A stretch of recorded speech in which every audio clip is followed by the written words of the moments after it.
Ағайынды 3 бала болыпты. Екеуі ақылды, ал үшіншісі ақымақ Емелия екен. Бірде ағалары жұмыспен кетеді де, Емелияға ойықтан су, орманнан отын әкелуді тапсырады. Ағалары кетіп қалғанда Емелия суға барып, ойықтан батырып су алған кезде, шелегіне шортан балық түседі. Емелия жан, мені өлтіре көрме, қайтадан суға жібер. Мен саған барлық тілегің орындалатындай жағдай жасаймын деп жалынды шортан. Емелия шортанды жібереді де, шелектерге: «Қане, шелектер, үйге дейін өздерің барыңдар» дейді. Шелектер секеңдеп, үйге қарай жүгіре жөнеледі.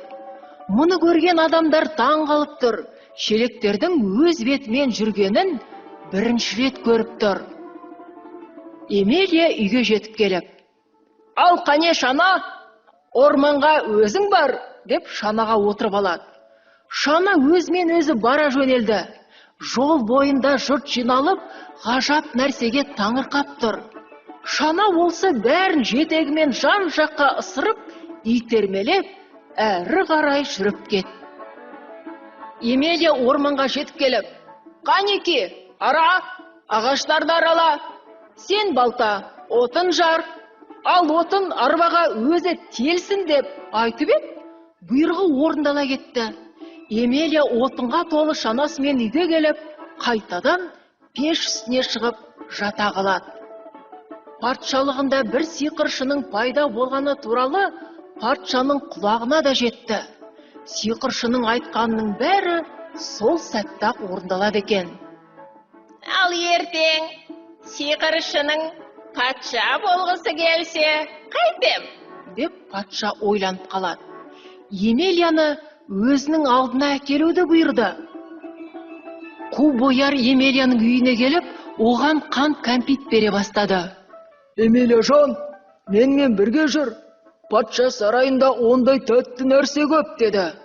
Ал Емелия болса, жылы пештің үстінен түсуге ерініп: «Қанеки, пеш, патша сарайына жөнел» дейді ол. Пеш оны патша сарайына алып келеді.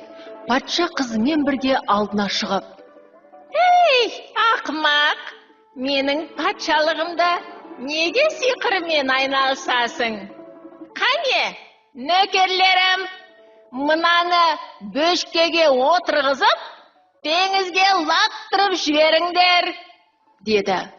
Нөкерлері Емелияны ұстап алып еді, ол ақырын ғана: «Патшаның қызы маған ғашық болып қалсын» деді.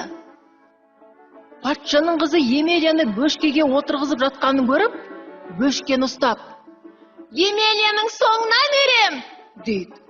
Патша қатты ашуланып, есінен ауысып, қызын Емелиямен бірге бөшкеге отырғызып, теңізге тастауды бұйырады. Патшаның қызы мен Емелия екеуі теңізбен жүзіп келе жатады. Қыз Емелияға: «Сен шынымен сиқыршы болсаң, бізді мына бөшкеден шығарып алшы. Теңізбен осылай мәңгі жүре береміз бе?» деп айтады. Емелия қыздың сөзін тыңдап, бөшкені аралға домалатып шығарып, аралда керемет сарайдың тұра қалуын тіледі. Тілегі лезде орындалып, айтқандай болды. Патша қызы қуанып: «Жаным, енді тойымызды жасайықшы» деді.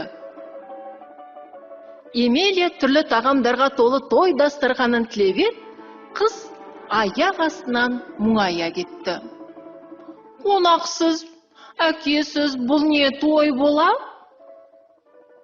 «Жарайды, сенің дегенің болсын» деді Емелия. Айтқаны сол еді, алыс жақын туыстар қонаққа асыға келе бастады.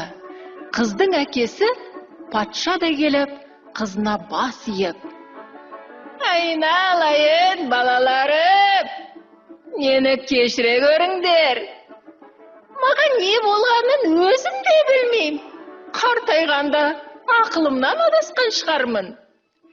Елімді сендерге тапсырдым. Өз беттеріңмен билей беріңдер» дейді.